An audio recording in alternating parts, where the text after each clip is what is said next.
नमस्कार। आज हम बात करने वाले हैं 2026 की टॉप रिएक्ट यूआई लाइब्रेरीज के बारे में। तो एक नया रिएक्ट प्रोजेक्ट शुरू करना हमेशा ही बहुत एक्साइटिंग होता है, पर कोड की पहली लाइन लिखने से भी पहले एक बहुत बड़ा सवाल सामने आके खड़ा हो जाता है। जी हाँ, ये सवाल हर डेवलपर के दिमाग में आता है और इतने सारे ऑप्शंस के साथ सही वाला चुनना वाकई में काफी मुश्किल हो सकता है। पर फिक्र की कोई बात नहीं है। इस उलझन को दूर करने के लिए हमने टॉप 10 लाइब्रेरीज को 4 सीधी साधी कैटेगरीज में बांट दिया है, ताकि ये फैसला लेना आसान हो जाए। तो चलिए शुरू करते हैं। हमारी पहली कैटेगरी उन लोगों के लिए है जिन्हें एक पूरा रेडी टू यूज सॉल्यूशन चाहिए। ये है all in one design systems. ये आपको एक कंसिस्टेंट और फीचर्स से भरपूर यूआई बनाने के लिए लगभग हर चीज दे देते हैं। तो ये डिज़ाइन सिस्टम असल में है क्या? इसे एक कंप्लीट टूल किट की तरह समझिए। इसमें डिज़ाइनर्स के लिए शानदार फिग्मा किट्स होते हैं और डेवलपर्स के लिए पहले से ही स्टाइल किए हुए कंपोनेंट्स। मतलब एक पूरा पैकेज जो आपको एक कंसिस्टेंट लुक और फील देता है। इस कैटेगरी में 3 बड़े खिलाड़ी हैं। पहला है MUI, जो अपने मटेरियल डिज़ाइन के लिए बहुत पॉपुलर है। दूसरा है एंट डिज़ाइन, जो बड़े एंटरप्राइज लेवल के ऐप्स के लिए बेहतरीन है। और तीसरा है चक्र UI, जिसका मेन फोकस डेवलपर एक्सपीरियंस और कस्टमाइजेशन को आसान बनाना है।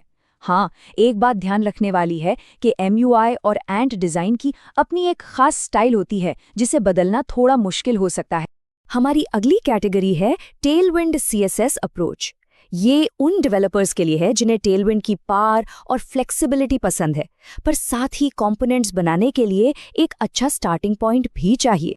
और इस ग्रुप को लीड कर रहा है शैड CNO UI, जो इतनी तेजी से पॉपुलर हुआ है कि बहुत से लोग इसे 2025 की टॉप लाइब्रेरी मान रहे हैं। इसका काम करने का अनोखा तरीका ही इसे सबसे अलग बनाता है। देखिए, शार्डन यूआई कोई ट्रेडिशनल लाइब्रेरी नहीं है। इसे आप डिपेंडेंसी की तरह इंस्टॉल नहीं करते, बल्कि आप CLI यूज करके कंपोनेंट का कोड सीधे अपने प्रोजेक्ट में कॉपी कर लेते हैं। इसका मतलब ये है कि कोड की हर एक लाइन पर आपका पूरा कंट्रोल होता है। इस कैटेगरी में 2 और ऑप्शंस हैं। डेजी UI टेलविंड के ऊपर सिमेंटिक क्लास जोड़ता है, जिससे कोड छोटा और पढ़ने में आसान हो जाता है। वहीं दूसरी तरफ है हेडलेस UI, जो खुद टेलविंड के टीम की तरफ से है। ये एक्सेसिबिलिटी और कीबोर्ड नेविगेशन जैसे मुश्किल हिस्सों को संभाल लेता है, ताकि आप पूरी तरह से विजुअल्स पर फोकस कर सकें। अच्छा, अगर आपको पूरा कंट्रोल चाहिए और आप अपना खुद का डिज़ाइन सिस्टम बिल्कुल स्क्रैच से बनाना चाहते हैं, तो ये कैटेगरी आपके लिए है। चलिए प्रिमिटिव्स के बारे में बात करते हैं। तो प्रिमिटिव्स हैं क्या? ये बेसिकली अनस्टाइल्ड लेकिन पूरी तरह से एक्सेसिबल बिल्डिंग ब्लॉक्स हैं। मतलब डायलॉग, ड्रॉप डाउन और टूल टिप्स जैसी चीज़ों के लिए एक मजबूत नींव, जिस पर आप अपनी मर्जी की स्टाइलिंग कर सकते हैं। इस एरिया में 3 मेन ऑप्शंस हैं। अडोबी का रिएक्ट एरिया, जो ज़बरदस्त एक्सेसिबिलिटी देता है, और रेडिक्स UI, जो लो लेवल प्रिमिटिव्स देता है और Shadon/UI जैसी लाइब्रेरीज की नींव भी है। और फिर आता है बेस UI, जो इस फील्ड में एक नया और बहुत पावरफुल प्लेयर है।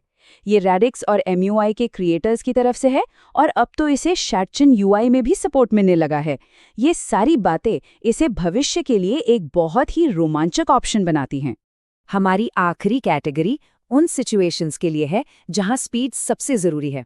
मतलब जब आपको बहुत तेज़ी से प्रोटोटाइप बनाना हो या जल्दी से कुछ डेवलप करना हो, तो ये लाइब्रेरीज एकदम परफेक्ट है। इस कैटेगरी में कम्युनिटी की फेवरेट है मंटेन। ये सिर्फ एक कंपोनेंट लाइब्रेरी से कहीं ज़्यादा है। इसमें कंपोनेंट्स का एक बहुत बड़ा कलेक्शन तो है ही, साथ ही कस्टम हुक्स की भी एक विशाल लाइब्रेरी है, जो डीबाउंसिंग, लोकल स्टोरेज और मीडिया क्वेरी जैसे कॉमन पैटर्न्स को कवर करती है। यहाँ एक और लाइब्रेरी रिएक्ट एडमिन का जिक्र करना भी ज़रूरी है। अगर खास तौर पर एडमिन पैनल्स बनाने हैं, तो ये एक पूरा फ्रेमवर्क है। ये किसी भी रेस्ट बैकएंड से कनेक्ट हो सकता है और डेवलपमेंट को काफ़ी तेज़ कर देता है। ठीक है, तो हमने काफ़ी कुछ कवर कर लिया है। अब इन सारी बातों को एक साथ रखकर एक क्लियर डिसीजन फ्रेमवर्क बनाते हैं, ताकि अपने प्रोजेक्ट के लिए सही लाइब्रेरी को कॉन्फिडेंस के साथ चुना जा सके। तो इसे आसान बनाते हैं। अगर एक कंप्लीट डिज़ाइन सिस्टम चाहिए, तो MUI, एंड डिज़ाइन या चक्रा UI देखिए। अगर टेलविंड CSS इकोसिस्टम में काम करना है, तो Shadkin UI, डेजी UI या हेडलेस UI बेस्ट है। अगर मैक्सिमम कंट्रोल चाहिए तो रिएक्ट आर्या, रेडिक्स या बेस UI की तरफ जाइए।